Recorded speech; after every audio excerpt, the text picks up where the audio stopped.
الحمد لله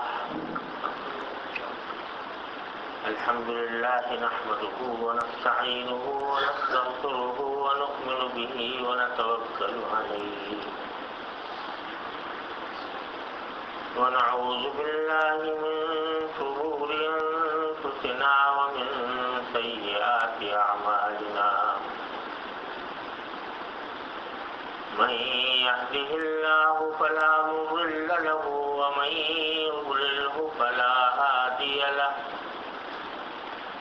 وأشهد أن لا إله إلا الله وحده لا شريك له وأشهد أن سيدنا وسندنا ونبينا ومولانا محمدا عبده ورسوله صلى الله تعالى عليه وعلى آله وأصحابه وبارك وسلم تسليما كثيرا أما بعد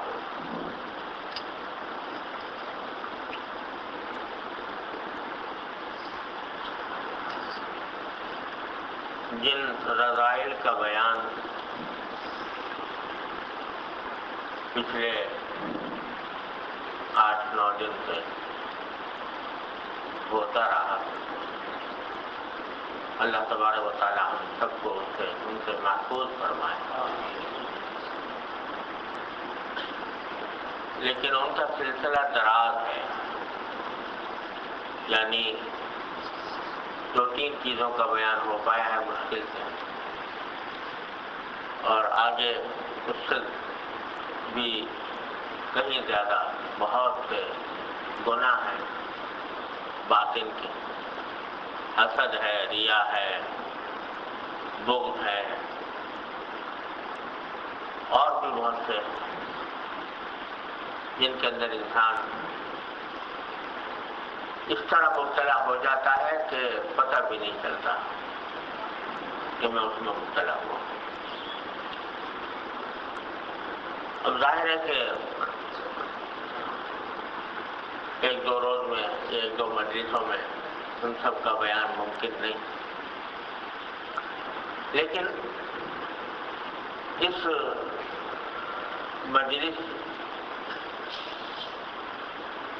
ان مجلسوں سے اتنا فائدہ ضرور ہونا چاہیے کہ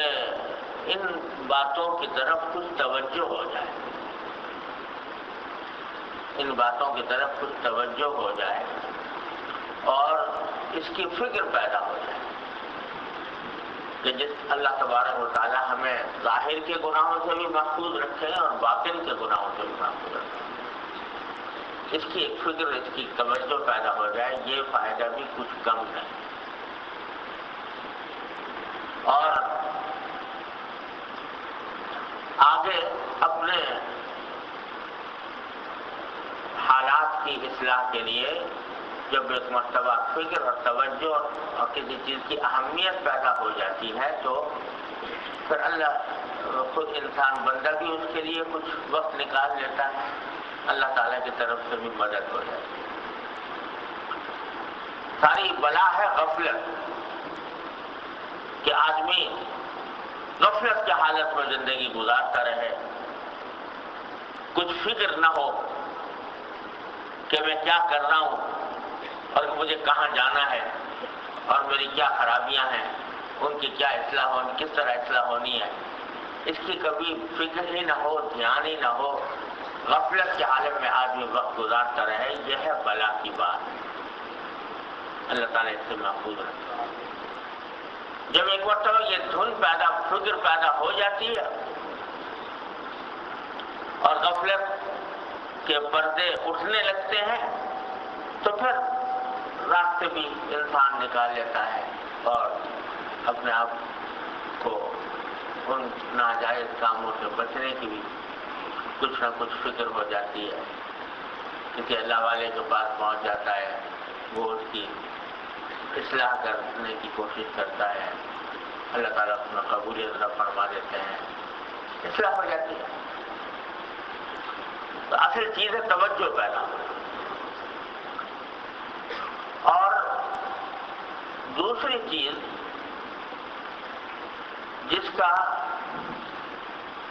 جس کی ضرورت ہوتی ہے تمام فضائل کے حصول کے لیے بھی اور رذائل کے ازالے کے لیے بھی، وہ یہ ہے کہ اللہ جل جلالہ کے ساتھ ایک تعلق قائم ہو جائے۔ اللہ تبارک و تعالیٰ کے ساتھ، اللہ تعالیٰ سے انسان اللہ تعالیٰ کی یاد سے جو ادھر ادھر ہٹا ہوا ہے، تو اب اللہ تبارک و تعالیٰ کی ذکر فکر، اس کے ساتھ تعلق، اس کے ساتھ قرب کی فکر، یہ اس کی طرف متوجہ ہو جائے انسان، تو پھر اس کا نتیجہ یہ ہوتا ہے کہ خود بخود وہ فکر جس کا میں ذکر کر رہا ہوں رفتہ رفتہ پیدا ہونے لگتی ہے، اللہ تعالیٰ کے ساتھ تعلق مضبوط ہونے لگتا ہے۔ اور یہ رمضان کا مہینہ خاص طور پر اس لیے بڑا مبارک اور ایک بندے کے لیے بڑا عظیم مہینہ ہے کہ اس میں کیسا ہی آدمی غفلت میں ہو، کچھ نہ کچھ اللہ تبارک و تعالیٰ کے قریب آ جاتا ہے، قریب آ جاتا ہے۔ تو اس لیے اس قرب کی حفاظت کی ضرورت ہے۔ رمضان سے فارغ ہونے کے، رمضان گزرنے کے بعد بھی اس قرب اور اس تعلق مع اللہ کی حفاظت کی ضرورت ہے، تاکہ مزید فضائل کا حصول ہو اور مزید رذائل کا ازالہ ہو، اور جو مقصود ہے زندگی کا وہ حاصل ہو۔ رمضان کا مہینہ جیسے تیسے گزار لیا الحمدللہ، اللہ تبارک و تعالیٰ نے اس میں کچھ توفیق عطا فرما دی، لیکن یہ نہ سمجھو کہ رمضان کا مہینہ گزرنے کے بعد کہیں اللہ تعالیٰ سے دور چلے گئے اور اب جو تعلق قائم ہوا تھا وہ کمزور پڑ گیا۔ یہ جو قرآن کریم میں جہاں ذکر ہے رمضان کے روزے رکھنے کا، تو وہاں ایک عجیب کچھ انداز ہے جو اختیار فرمایا قرآن کریم نے۔ میں کبھی کبھی سوچتا ہوں تو کوئی بات یوں سمجھ میں آتی ہے، واللہ عالم، ان کان ثوابا فمن اللہ وان کان خطأ فمنی ومن الشیطان، کہ اللہ تعالیٰ نے ایک طرف تو اس رمضان کے مہینے میں روزے رکھنے کا حکم دیا، فمن شہد منکم الشہر فلیصم، جو کوئی اس مہینے کو پائے، رمضان کے مہینے کو، وہ اس میں روزے رکھے۔ پھر چھٹی بھی دے دی، ومن کان منکم مریضا او علی سفر فعدۃ من ایام اخر، اگر کسی کو بیماری ہے، آزاری ہے یا سفر پر ہے تو اتنے ہی دن جتنے چھوڑے ہیں دوسرے دنوں میں پورے کرنے، قضا کرنے۔ پھر کیا فرمایا، یرید اللہ بکم اليسر ولا یرید بکم العسر، اللہ تعالیٰ تمہارے ساتھ آسانی پیدا کرنا چاہتے ہیں، کوئی مشکل میں ڈالنا نہیں چاہتے، آسانی پیدا کرنا چاہتے ہیں، مشکل میں ڈالنا نہیں چاہتے۔ اس لیے سارے احکام ایسے دیے ہیں کہ جس میں تمہارے لیے کوئی بڑی مشکل نہیں ہے۔ پھر آپ جو فرمایا وَلِتُقْبِلُوا الْعِدَّةَ،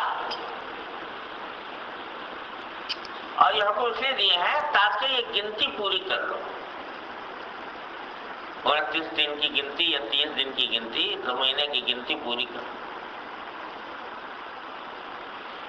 کیا ہم نے سماج فرما لیا، گنتی پوری کر لو،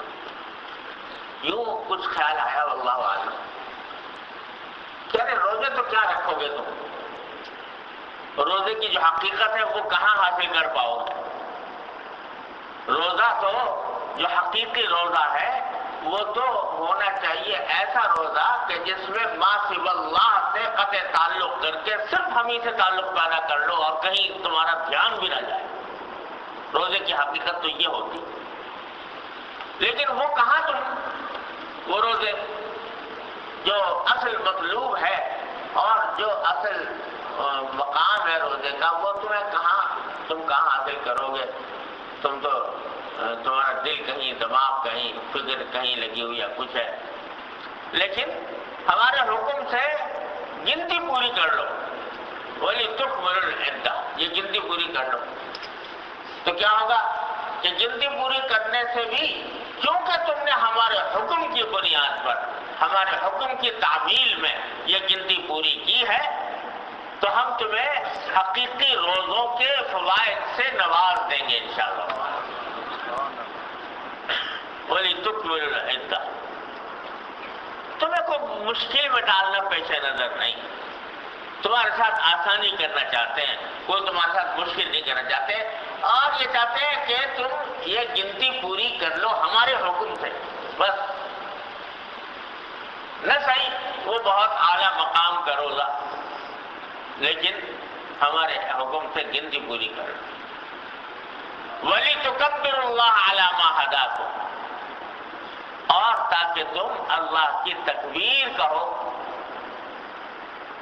اس بنا پر کہ اللہ نے تمہیں ہدایت دی۔ یعنی جب یہ روزے رکھ لو، روزے کی گنتی پوری کر لو، مہینہ پورا ہونے لگے، ہو جائے، تو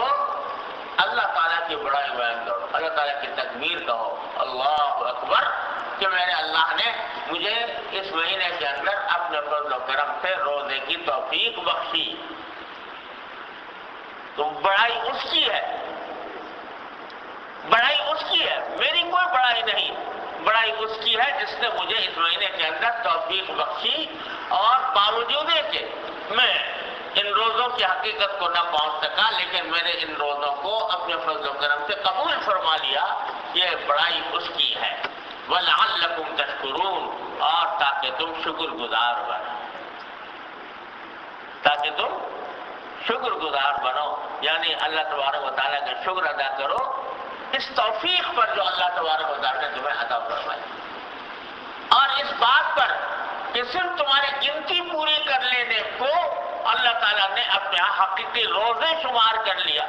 اور اس کے فضائل، اس کے برکات، اس کے انوار تمہیں عطا فرما دیے، اس پر اللہ تعالیٰ کا شکر ادا کرو۔ وَلَعَلَّكُمْ تَشْكُرُونَ۔ تو اللہ اس میں پتہ نہیں کتنے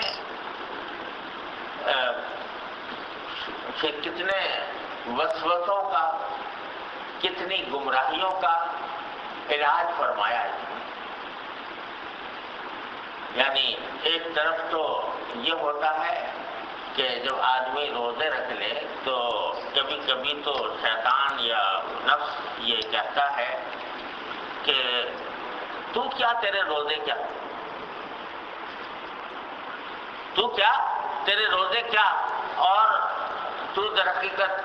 اللہ تبارک و تعالیٰ کو جس مقام کی عبادت مطلوب تھی وہ تو تجھ سے بننی پڑی،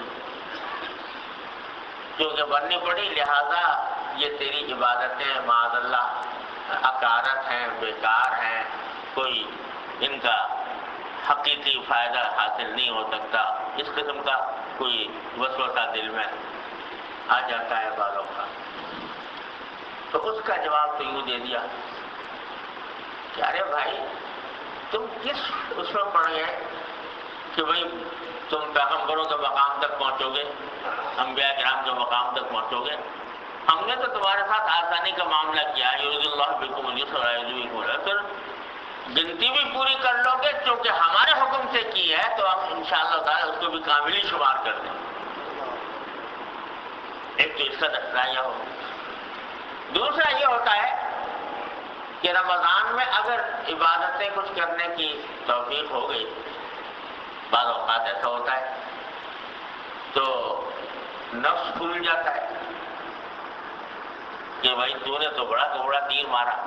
اب کہ سارے رمضان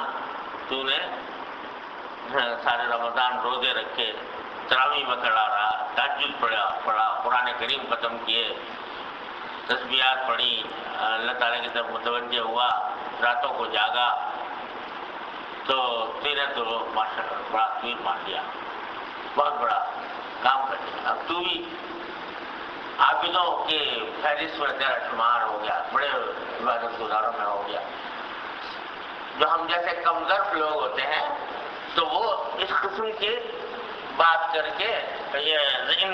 دھوکے میں مبتلا ہو جاتے ہیں کہ میں تو بہت وہ جو مسئلہ مشہور ہے کہ صلی الحائل کو رکھاتے ہیں وانتظر الوحی،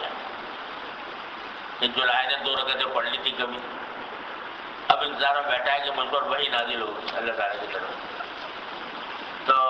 اگر یہ رمضان میں کچھ توفیق ہو گئی نمازیں پڑھنے کی، روزے رکھنے کی، تہجد پڑھنے کی، اعتکاف کرنے کی، تو جہاں بعض اوقات نفس یہ بہکا لیتا ہے کہ بھائی تو پہنچ گیا بہت اونچا، بہت اونچے مقام پہ پہنچ، تو اس کا دفعہ یہ ہے کہ وَلِتُكَبِّرُوا اللَّهَ عَلَى مَا هَدَاكُمْ، ارے یہ جو کچھ ہوا اللہ تعالیٰ کی ہدایت سے ہوا، اللہ تعالیٰ کی توفیق سے ہوا، تو اللہ تعالیٰ کی توفیق پر بڑائی اللہ ہی کی بیان کرو، بڑائی تمہاری نہیں ہے کہ تم نے یہ کام کر لی ہے، بڑائی اللہ ہی کی ہے، لِتُكَبِّرُوا اللَّهَ عَلَى مَا هَدَاكُمْ، اللہ کی بڑائی بیان کرو، وَلَعَلَّكُمْ تَشْكُرُونَ، شکر اسی کا ادا کرو کہ اللہ آپ کا فضل و کرم ہے کہ آپ نے اس کی توفیق عطا فرما دی، بڑائی اس کی بیان کرو۔ اور مفسرین نے کہا ہے کہ اس میں اشارہ عید کی تکبیروں کی طرف بھی ہے، وَلِتُكَبِّرُوا اللَّهَ عَلَى مَا هَدَاكُمْ، اللہ کی بڑائی ہو رہی ہے۔ عید کی نماز پڑھنے گئے تو اللہ تعالیٰ نے کہا کہ عام نمازوں سے اس میں ہماری تکبیریں زیادہ کرو، ہمارے یہاں 6 تکبیریں، حنفی مسلک میں 6 تکبیریں اور دوسرے ائمہ کے یہاں 12 ہیں، تو تکبیریں اور خطبہ، عید کا جو خطبہ ہوتا ہے اس کے اندر تکبیریں، یہاں تک کہ خطبے کا آغاز جو ہوتا ہے وہ تکبیر سے ہوتا ہے، 9 تکبیریں، اللہ اکبر اللہ اکبر اللہ اکبر، 9 تکبیریں پہلے خطبے کے شروع میں اور 7 تکبیریں دوسرے خطبے کے شروع میں، اس طرح تکبیر کا، اور پھر خطبے کے دوران نبی کریم صلی اللہ علیہ وسلم جب خطبہ دیتے عیدگاہ تو اس کے اندر بار بار یہ تکبیر، اللہ اکبر لا الہ الا اللہ اللہ اکبر وللہ الحمد، تو تکبیر کا اضافہ کر دیا۔ تو اس خاص موقع پر تکبیر کا اضافہ کرنے کا اور کیا اللہ تعالیٰ کے اسرار و حکم ہوں گے، لیکن ایک پہلو اس کا یہ بھی ہے کہ جو کچھ عبادتوں کی توفیق ہوئی ہے وہ اللہ جل جلالہ کے کرم سے ہوئی، لہذا بڑائی اس کی ہے، اپنی بڑائی دل میں مت لانا کہ میں بڑا ہو گیا، رمضان گزار کے رمضان کی عبادتیں کر کے میں بڑا ہو گیا، یہ خیال مت لانا، بڑائی اللہ ہی کی ہے، وَلَعَلَّكُمْ تَشْكُرُونَ، آخر کے ساتھ تم شکر گزار بن جاؤ، شکر ادا کرو کہ اللہ آپ نے اس کی توفیق عطا فرما دی، اور شکر ادا کرو اس بات پر کہ ان عبادتوں کا موقع اللہ تعالیٰ نے عطا فرمایا، رمضان عطا فرمایا، اپنی طرف رجوع کی توفیق عطا فرمایا۔ یہ 2 باتیں ہو گئی۔ تیسری بات یہ کہ ابھی ذکر تو ہو رہا تھا نا رمضان کا، روزوں کی گنتی پوری کرنے کا، اللہ تعالیٰ کی بڑائی بیان کرنے کا، شکر ادا کرنے کا، فوراً ایک جملہ فرما دیا، وَإِذَا سَأَلَكَ عِبَادِي عَنِّي فَإِنِّي قَرِيبٌ أُجِيبُ دَعْوَةَ الدَّاعِ إِذَا دَعَانِ۔ یعنی اچانک جملہ فرما دی، جب تمہارے بندے جب میرے بندے تمہارے سے پوچھیں، نبی کریم صلی اللہ علیہ وسلم کے خلاف کتاب ہوا، جب تم سے میرے بندے پوچھیں میں کہاں ہوں تو کہہ دینا کہ میں قریب ہی ہوں، کہہ دینا میں قریب ہی ہوں، اجیب دعوت الداعی اذا دعان، میں دعا کرنے والے کی دعا قبول کرتا ہوں جب مجھے وہ پکارتا ہے۔ یہ ایک دم سے رمضان کا ذکر کرتے کرتے ایک دم سے یہ فرما دیا کہ جب بندے میرے پوچھے تو کہہ دینا میں قریب ہوں۔ کیا مطلب؟ بظاہر یہ لگتا ہے واللہ سبحانہ وعلم کہ رمضان مبارک کا مہینہ گزرنے کے بعد یہ نہ سمجھنا کہ اب میں کہیں دور چلا گیا، رمضان کے اندر تمہاری دعائیں قبول ہونے کے ہم نے وعدے کر رکھے تھے، اور رمضان کے اندر بات بات کے اوپر دعائیں قبول ہو رہی تھی، بات بات پر مغفرت ہو رہی تھی۔ تو یہ نہ سمجھنا کہ جب رمضان ختم ہوگا تو اللہ میاں کہیں دور چلے جائیں گے، اللہ تعالیٰ کہیں دور چلے جائیں گے۔ نہیں نہیں، رمضان کے بعد بھی میں قریب ہوں تمہارے۔ یہ جو رمضان کا ہم نے تمہیں مہینہ دیا تھا اور رمضان کے اندر ہمیں اپنے پاس آنے کی توفیق دی تھی، یہ تو درخت اس لیے تھا کہ تم ادھر آوارہ پھر رہے تھے، ہم نے تمہیں بلا کر زبردستی کر کے یہاں پر جمع کر کے تمہارے دل میں ایک تھوڑی سی توجہ پیدا کر دی۔ اس کے لیے یہ کہہ دیا کہ بھائی فلاں شب قدر میں دعائیں قبول ہیں، ہر رات ہمارا منادی آواز لگاتا ہے، اور روزے کی حالت میں دعا قبول ہوتی ہے، اور افطار کے وقت دعا قبول ہوتی ہے۔ یہ سب تمہیں ترغیب دے دے کر اپنے پاس ہم نے بلایا، تمہیں بلایا، تم دور جا رہے تھے، تمہیں بلا لیا پاس۔ ہم تو ہمیشہ سے پہلے بھی قریب تھے، آج بھی قریب ہیں، پہلے بھی قریب تھے، رمضان میں بھی قریب تھے، رمضان کے بعد بھی قریب رہیں گے۔ نحن اقرب الیہ من حبل الورید، رگ جان سے بھی زیادہ قریب ہے تمہارے۔ تم ہی تھے جو دور جا رہے تھے، تم ہی تھے جو ادھر ادھر پھر رہے تھے اور دنیا کے کاموں میں لگے ہوئے تھے، مادہ پرستی میں مبتلا تھے، ہم سے غافل تھے۔ ہم نے تمہیں اس رمضان میں تمہیں دور جانے سے پکڑ کر یہاں بلا لیا تھا۔ اب ہم تو پہلے بھی قریب تھے، اب بھی قریب ہیں، آئندہ بھی قریب ہی رہیں گے۔ لہذا اگر تم ہمیں پکارو گے، پکارنے کے طریقے سے پکارو گے، ہمیں یاد رکھو گے، تو پھر ہم آج بھی ہمیں رمضان کے بعد بھی تمہارے اتنے ہی قریب رہیں گے جتنے کہ رمضان میں قریب تھے۔ یہ مت سمجھنا کہ رمضان کے بعد ہم دور ہو گئے۔ ہاں بس تم نہ دور ہو جانا، تم قریب آئے تھے، رمضان کے بعد تم دور نہ چلے جانا۔ یہ خیال رکھنا کہ میں قریب ہوں۔ اجیب دعوت الداعی اذا دعان، ہاں مانگنے والا چاہیے، پکارنے والا چاہیے، تو میں دعا قبول کروں گا جب مجھے پکارا جائے گا۔ فَلْيُؤْمِنُوا بِي،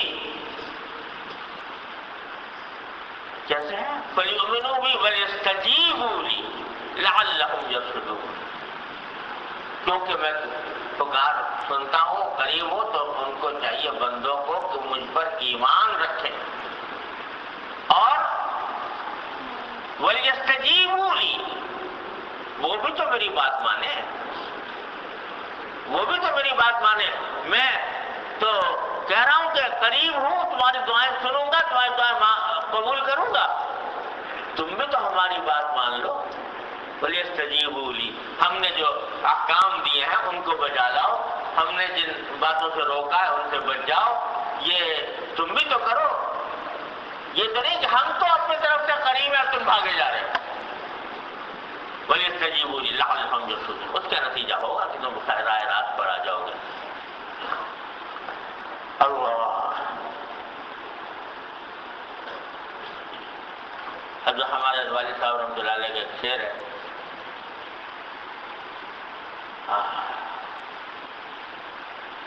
میں ہزار تجھ سے بعید ہوں، یہ عجب کہ تو میرے پاس، میں ہزار تجھ سے بعید ہوں، یہ عجب کہ تو میرے پاس ہے۔ یعنی اللہ تعالیٰ سے خطاب ہو رہا ہے کہ میں اپنی طرف سے تو ہٹا ہوا ہوں، آپ کے ذکر و فکر سے، آپ سے دور ہٹا ہوا ہوں، لیکن آپ میرے پاس ہر وقت رگ جان سے بھی زیادہ قریب ہیں۔ تو مقصد یہ ہے کہ در حقیقت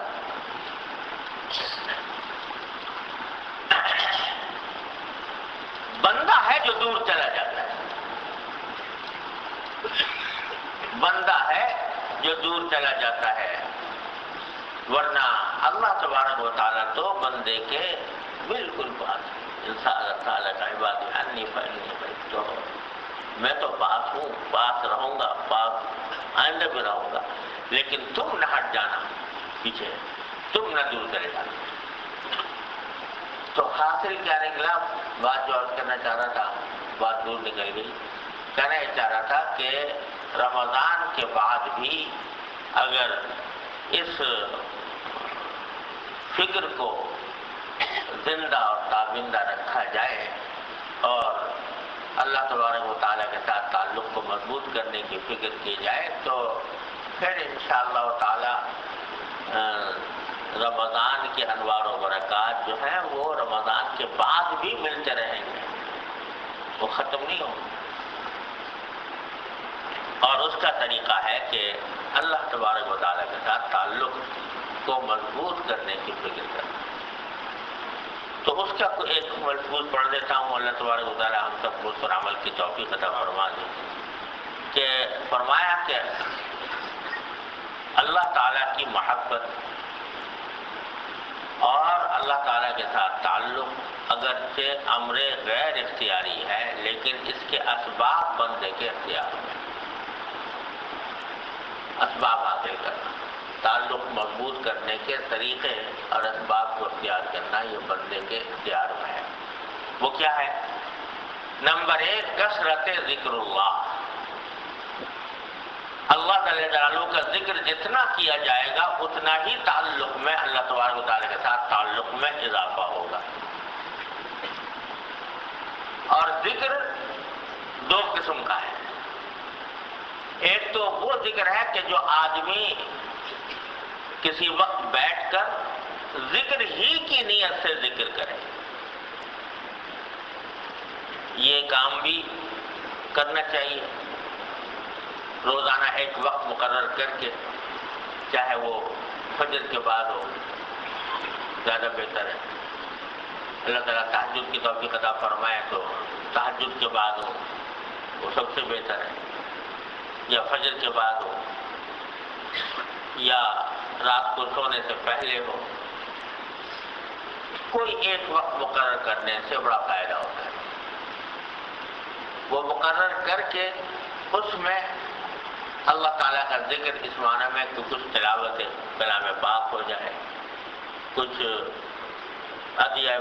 معصور دعائیں جو ہیں مناجات مقبول یا الحزب الاعظم یہ ہو جائے، اور کچھ تسبیحات سبحان اللہ وبحمدہ، سبحان اللہ العظیم، سبحان اللہ والحمدللہ ولا الہ الا اللہ واللہ اکبر، اور ولا حول ولا قوت الا باللہ تیسرا کلمہ استغفار، استغفر اللہ العلی العظیم الذی لا الہ الا ہو، اور درود شریف۔ تو کچھ تو یہ ذکر کا یہ ہے کہ جو ایک وقت مقرر کر کے اہتمام کے ساتھ بیٹھ کر اللہ تعالیٰ کا ذکر ہو، جس میں تلاوت بھی آ گئی، دعائیں بھی آ گئیں اور تسبیحات بھی آ گئی۔ اور ایک ذکر وہ ہے جو چلتے پھرتے اٹھتے بیٹھتے ذکر رہے، اس کا یہ طریقہ بھی ہے کہ جو ذکر زبان پر آ جائے چلتے پھرتے، سبحان اللہ آ گیا، الحمدللہ آ گیا، لا الہ الا اللہ آ گیا، اللہ اکبر آ گیا،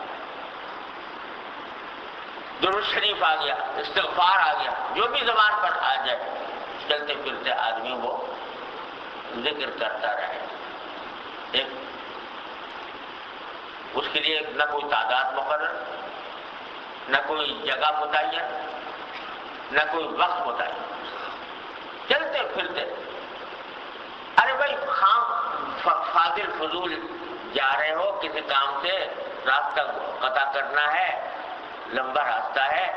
تو اب فضول ادھر ادھر کے خیالات میں مبتلا رہنے کے بجائے کوئی ذکر زبان پہ شروع کر، اللہ تبارک و تعالیٰ کا کوئی ذکر۔ اگر کوئی قرآن کریم یاد ہے قرآن کریم کی تلاوت شروع کر دو۔ یہ لا یزال لسانک رطبا بذکر اللہ، حدیث میں فرمایا گیا کہ تمہاری زبان جو ہے وہ اللہ کے ذکر میں تر رہے۔ یہ ہے۔ اور پھر تیسری صورت یہ ہے کہ جو ہمارے حضرت والا حضرت عارف قدس اللہ تعالیٰ سرہ جس پر بہت زور دیا کرتے تھے، اور یہ بڑے عجیب چیز ہے، اللہ تبارک و تعالیٰ توفیق عطا فرمائے، وہ یہ کہ ہر وقت ہر آن اللہ تعالیٰ سے کچھ نہ کچھ مانگتے رہو، کچھ نہ کچھ مانگتے رہو. جو بھی حاجت جس وقت پر درپیش ہے، چھوٹی ہو یا بڑی ہو، اللہ تعالیٰ سے مانگو. یا اللہ یہ کام کرا، گھر سے نکلے سواری کی تلاش ہے، یا اللہ جلدی سے سواری دلوا دی. سواری میں بیٹھ گئے، یا اللہ سواری کو خیر آفیت کے ساتھ منزل تک پہنچا. راستے میں ٹریفک جام ہے، یا اللہ اسے ہمیں توڑ دی. راستے میں گھر منزل پر پہنچ گئے، یا اللہ جس کام کے لیے آیا ہوں وہ آسان فرمانا. گھر میں واپس آئے، یا اللہ جب داخل ہونے سے پہلے یا اللہ جس سے بچے ہیں گھر والے ہیں ان کو خیر آفیت سے پاؤں، حالت اچھی حالت میں دیکھوں. دیکھا اندر داخل ہو، یا اللہ آپ کا شکر ہے کہ آپ نے یہ اچھی حالت میں دکھایا. غرض رٹ لگاؤ اللہ تبارک و تعالیٰ سے کچھ نہ کچھ مانگتے رہنے کی. یہ عجیب کام ہے، عجیب بات ہے. کہنے کو آسان بہت معمولی ہے کہ بھائی زبان سے دعا کر رہا ہے. زبان سے کیا، دل میں کرتے رہو، دل میں کرتا ہے. لیکن ہمارے حضرت فرمایا کرتے تھے، پہلے اس کی قدر بھی نہیں ہوتی تھی، لیکن حقیقت یہ ہے کہ یہ عجیب چیز، بہت عجیب چیز ہے جو انسان کو کہیں سے کہیں پہنچا دیتی ہے. تعلق مع اللہ کی مضبوطی میں کہیں سے کہیں پہنچا دیتی ہے. اور یہ جو فرمایا جا رہا ہے یہاں پر رمضان ختم ہونے کے بعد، اذا سألك عبادی عنی فإنی قریب اجیب دعوت الداعی اذا دعان، تو یہ بھی ایک طرح سے دعوت دی جا رہی ہے کہ بھائی ہم تو قریب ہیں، تم دور نہ چلے جانا، مانگتے رہو، ہم سے مانگتے رہو، مانگتے رہو، مانگتے رہو. چلتے پھرتے اٹھتے بیٹھتے ہر حال میں کچھ نہ کچھ اللہ تعالیٰ سے مانگنے کی عادت ڈالیں. جو کچھ ہو، گرمی لگ رہی ہے اللہ گرمی دور کر دیجیے، اللہ بھوک لگ رہی ہے اللہ کھانا کھلا دیجیے، پیاس لگ رہی ہے اللہ پانی اچھا پلا دیجیے، پانی کو آفیت کے ساتھ مجھے ہضم کرا دیجیے، کھانے کو اچھا طرح. غرض چھوٹی بڑی اگلی پچھلی ساری حاجتیں اللہ تبارک و تعالیٰ کے سامنے پیش کرنے کی عادت ڈال کر بس اس میں لگے رہو. اور دوسری چیز جو حضرت فرماتے تھے کہ شکر کی کرنا.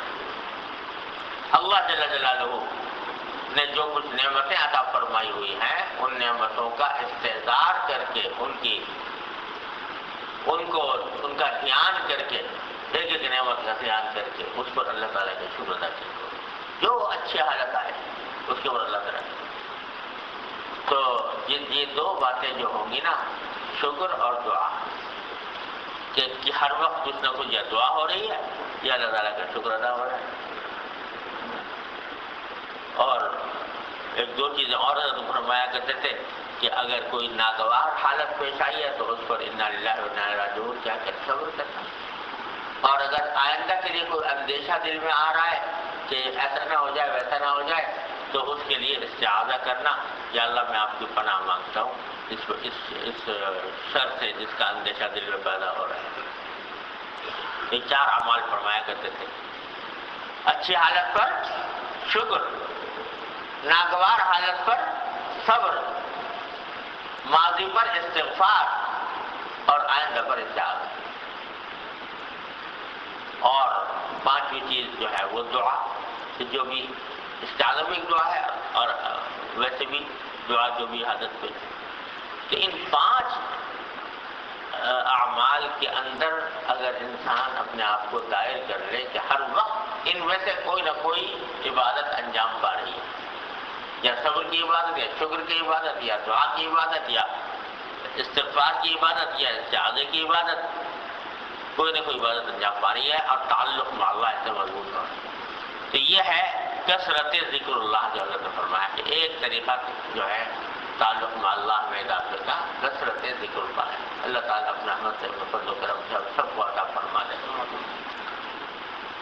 دوسرا فرمایا کہ اللہ تعالیٰ کے انعامات کو اور اپنے برتاؤ کو سوچنا کہ اللہ تعالیٰ نے تو کیسے کیسے انعامات مجھ پر فرمائے ہوئے ہیں اور میرا کیا حال ہے، کیسی کیسے نعمتیں دی ہیں آنکھیں دی، کان دیے، زبان دی، ان کے اندر زبان میں گویا کی طاقت دی، آنکھوں میں دیکھنے کی طاقت دی، کانوں میں سننے کی طاقت دی، جسم عطا فرمایا، جسم کے تمام اعضاء کس طرح کام کر رہے ہیں اللہ تعالیٰ نے یہ نعمت عطا فرمائی، اور پھر ان کو صحیح سالم رکھا. وہ تو اتنے انعامات فرمانے، اور میں کس طرح، میں کتنا غافل ہوں، کہاں جا رہا ہوں، اس کا تصور کرنے سے بھی اللہ تعالیٰ کے ساتھ تعلق مضبوط ہوتا ہے. تیسرا فرمایا کہ کسی اہل اللہ سے تعلق رکھنا، اللہ والے سے تعلق رکھنا، اس کے ساتھ اٹھنا بیٹھنا، اس کے پاس آنا جانا، اس کی باتیں سننا، تو اس سے جو ہے یہ بھی ذریعہ بن جاتا ہے اللہ تعالیٰ کے ساتھ تعلق کی مضبوطی کا. چوتھا فرمایا کہ طاعت پر مواظبت کرنا، یعنی اس بات کی کوشش اور مجاہدہ کرنا اس بات کے لیے کہ اللہ تعالیٰ کے جو احکام ہیں ان کو میں ٹھیک ٹھیک بجا لاؤں. اور اس کی تشریح وہ ہے جو پہلے بھی کئی بار عرض کی ہے، حضرت کا ارشاد ہے، حضرت صلی اللہ تعالیٰ وسلم فرمایا کہ وہ ذرا سی بات جو حاصل ہے تصوف کا، یہ کون کہہ رہا ہے؟ حکیم الامت مجدد الملت، اور جس نے ساری زندگی تصوف کی وادیوں کی سیر میں گزاری اور اس کو تمام اساتین امت نے تصوف کا امام قرار دیا. وہ خلاصہ نکال کے بتا رہے ہیں تصوف، یعنی وہ ذرا سی بات جو حاصل ہے تصوف کا یہ ہے کہ جب کسی طاعت کے بجا لانے میں سستی ہو تو سستی کا مقابلہ کر کے اس طاعت کو کرے، سستی کا مقابلہ کرے اور کرے. نماز میں اٹھنے میں ہو رہی سستی تو اس سستی کا مقابلہ کرے کہ نہیں میں صحیح بات مانوں گا، میں تو پڑھوں، زبردستی کرے اپنا. اور جس معصیت سے بچنے میں سستی ہو، گناہ سے بچنے میں سستی ہو، تو اس کا مقابلہ تقاضا ہو بہت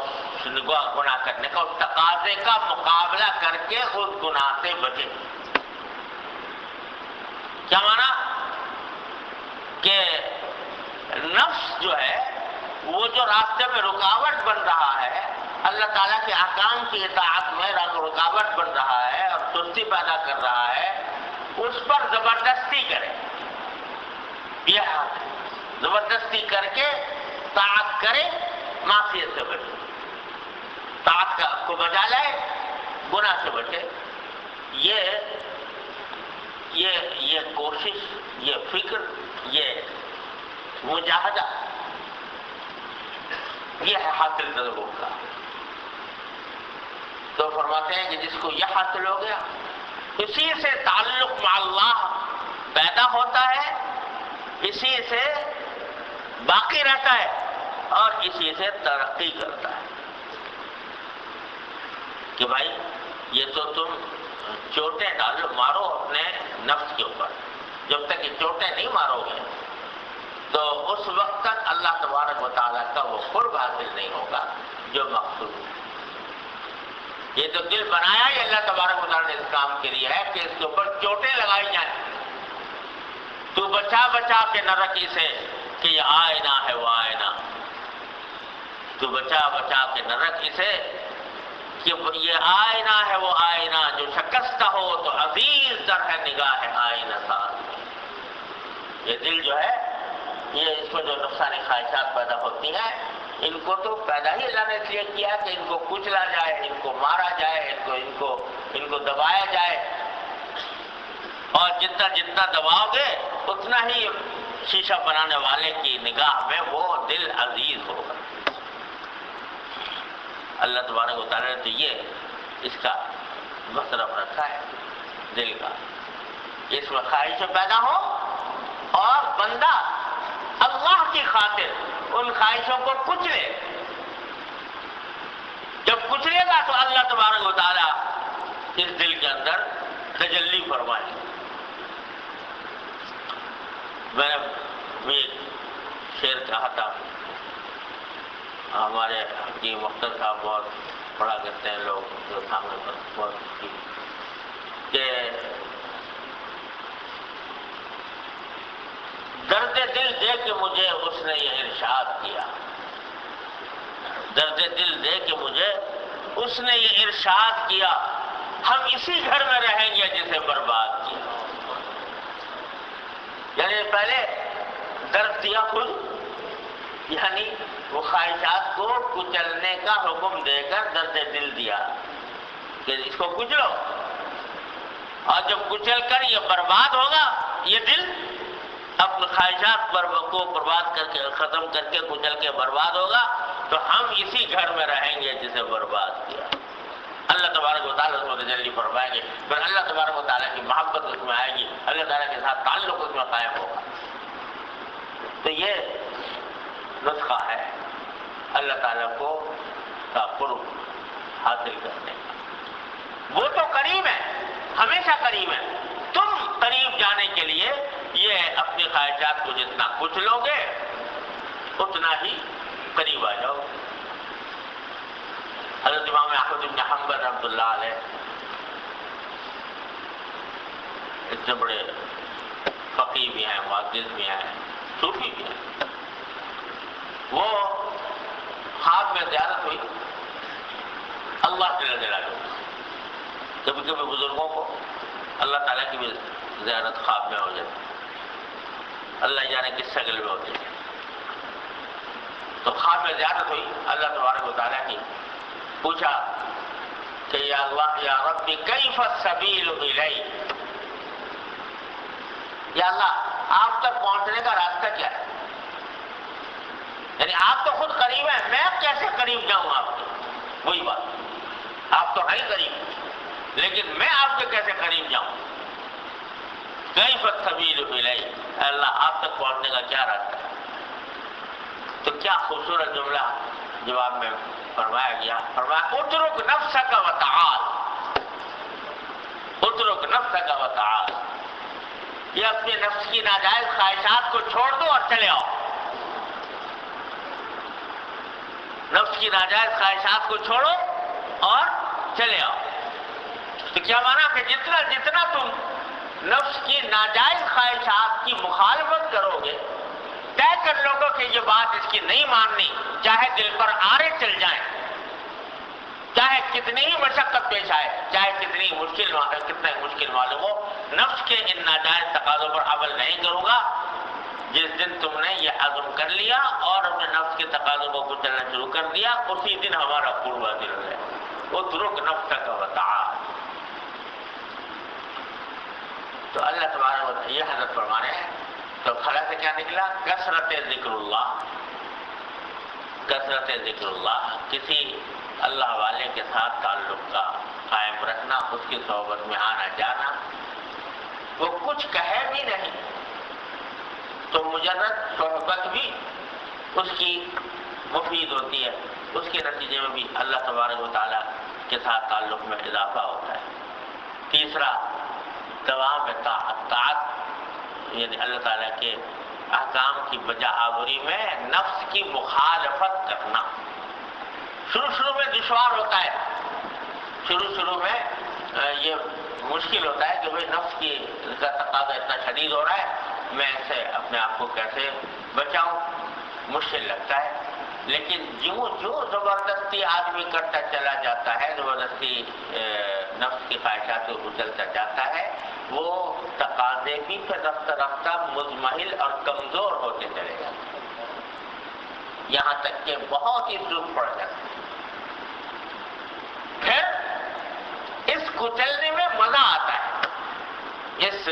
خواہش کو کچلنے میں لطف آتا ہے. جب یہ تصور کرتا ہے بندہ کہ میں اپنے مالک کی خوشنودی کی خاطر یہ میں اپنی اس خواہش کو کچل رہا ہوں، تو اس میں لطف آنے لگتا ہے، مزہ آتا ہے. کہ میں اپنے مالک کے خاطر یہ کام کر رہا ہوں، تو اس سے ایک اللہ تعالیٰ اس کے اندر ایک لطف پیدا کر دیتے ہیں، اس میں ایک نور پیدا ہو جاتا ہے۔ تو یہ مشق شروع کرنی پڑتی ہے، اور اللہ تبارک و تعالیٰ نے شروع میں دشواری ہوتی ہے، رفتہ رفتہ اللہ تبارک و تعالیٰ اس میں آسانی بھی پیدا فرما دیتے ہیں۔ تو بس بھائی خلاصہ یہ ہے، رمضان رخصت ہو رہا ہے کہ رمضان کے اندر اللہ تبارک و تعالیٰ نے اپنے فضل و کرم سے ہمیں کچھ اپنے پاس کر لیا تھا، کچھ قرب۔ اللہ تعالیٰ تو قریب ہے ہی،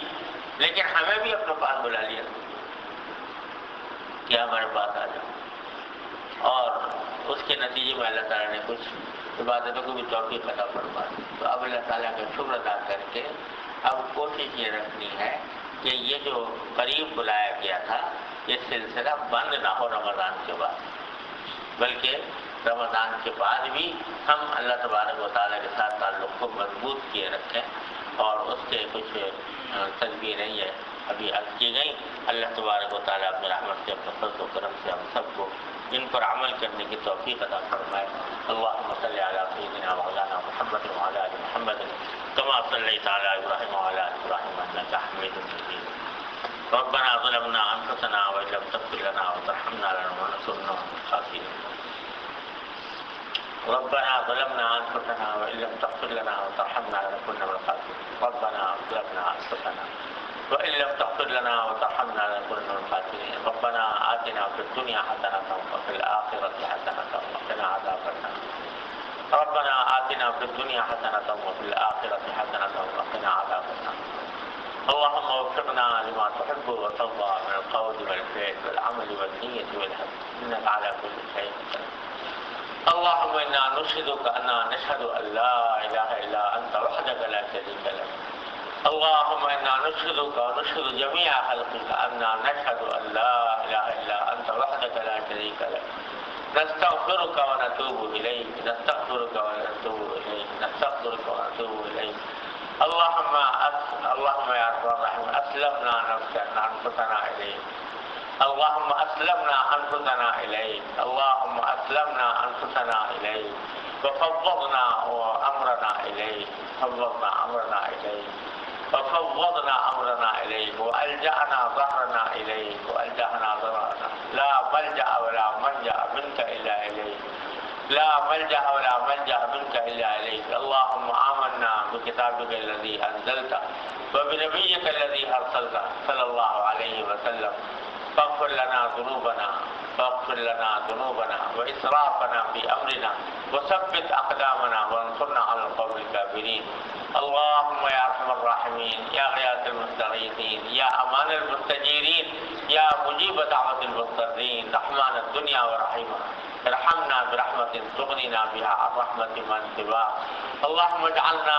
لك ذكارين، لك شكارين، لك رهابين، لك مطواعين، لك مخبتين، إليك أواهين منيبين يا أرحم الراحمين۔ اللهم ربنا اجعلنا لك ذكارين، لك شكارين، لك رهابين، لك مطواعين، لك مخبتين، لك منيبين۔ اللهم إنا نسألك قلوبا أواهة مخبتة منيبة في سبيلك۔ اللهم إنا نسألك قلوبا أواهة مخبتة منيبة في سبيلك۔ اللهم إنا نسألك قلوبا أواهة مخبتة منيبة في سبيلك۔ اللهم إنا نسألك حبك وحب من ينفعنا حبه عندك۔ اللهم إنا نسألك حبك وحب من ينفعنا حبه عندك۔ اللهم كما رزقتنا مما نحب فاجعله قوة لنا فيما تحب، وما زويت عنا مما نحب فاجعله فراغا لنا فيما تحب۔ اللهم يا أرحم الراحمين، يا غياث المستغيثين، ثبت قلوبنا على طاعتك، ثبت قلوبنا على طاعتك، اللهم ثبت قلوبنا على طاعتك۔ اللهم إنا نعوذ بك من شر الشيطان وشركه، اللهم إنا نعوذ بك من شر الشيطان وشركه، اللهم إنا نعوذ بك من شر أنفسنا ومن شر الشيطان وشركه يا أرحم الراحمين۔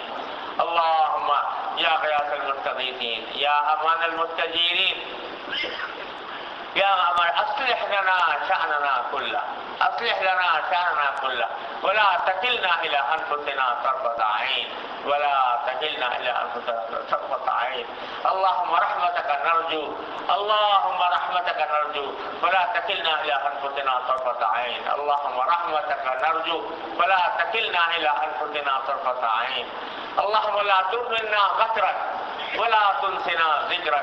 ولا تحتك عنا سترك ولا تجعلنا من الغافلين اللهم لا تهملنا غترك ولا تنسنا ذكرك ولا تحتك عنا سترك ولا تجعلنا من الغافلين يا ارحم الراحمين اللهم انا نستعينك على طاعتك اللهم اعنا على ذكرك وشكرك وحسن عبادتك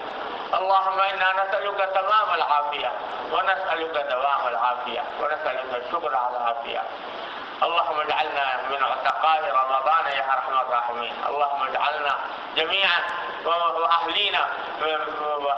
واحبابنا من عتقاء رمضان يا ارحم الراحمين اللهم اجعلنا وانفسنا واهلينا واحبابنا من عتقاء رمضان یا ارحم الراحمین یا اللہ اپنے فضل و کرم اپنے حسن ہمارے تمام گناہوں کو معاف فرما یا اللہ ہمارے تمام چھوٹے بڑے اگلے پچھلے خفیہ اعلانیہ ظاہر و باطن ہر طرح کے گناہوں کو معاف فرما دے یا اللہ اس رمضان کے تمام انوار و برکات اپنے فضل و کرم سے ہمیں بھی عطا فرما دے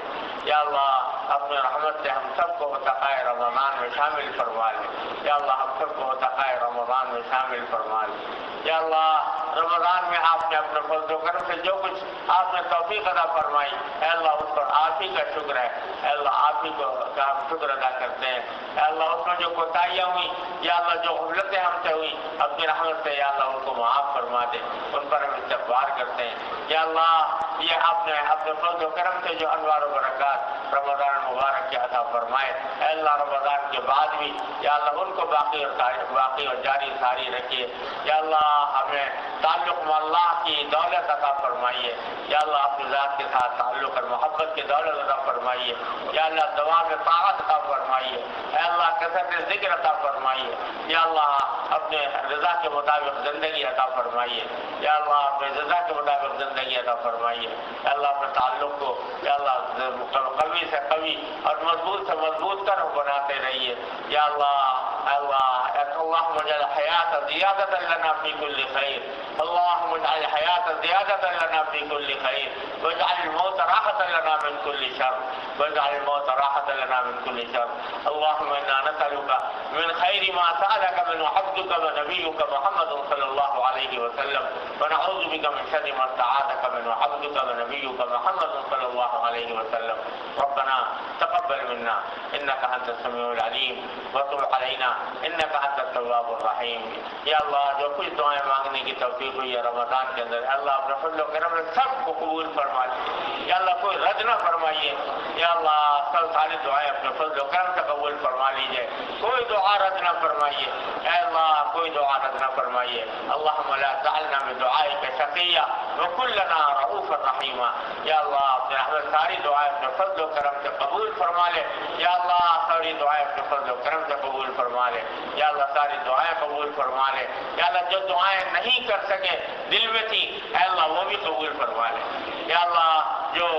دل میں بھی نہیں آئی کرنی چاہیے تھی اے اللہ وہ بھی قبول فرما لے اپنے فضل و کرم سے قبول فرما لے یا اللہ اللہم انا نسألک الخیر کلہ ونعوذ بک من الشر کلہ اللہم انا نسألک الخیر کلہ ونعوذ بک من الشر کلہ یا اللہ جن جن لوگوں نے ہم سے دعا کی درخواست کی ہے تحریری زبانی طور پر یا اللہ ان سب کی دلی مرادوں کو پورا فرما دے یا اللہ ان سب کی دلی مرادوں کو اپنے فضل و کرم سے پورا فرما دے یا اللہ جن جن لوگوں نے ہم سے دعا کی درخواست کی ہے فرمائش کی ہے یا اللہ ان سب کی دلی مرادوں کو پورا فرما دے اللهم ربنا تقبل منا انك انت السميع العليم وتب علينا انك انت التواب الرحيم وصلى الله تعالى على خير خلقه محمد واله وصحبه اجمعين امين برحمتك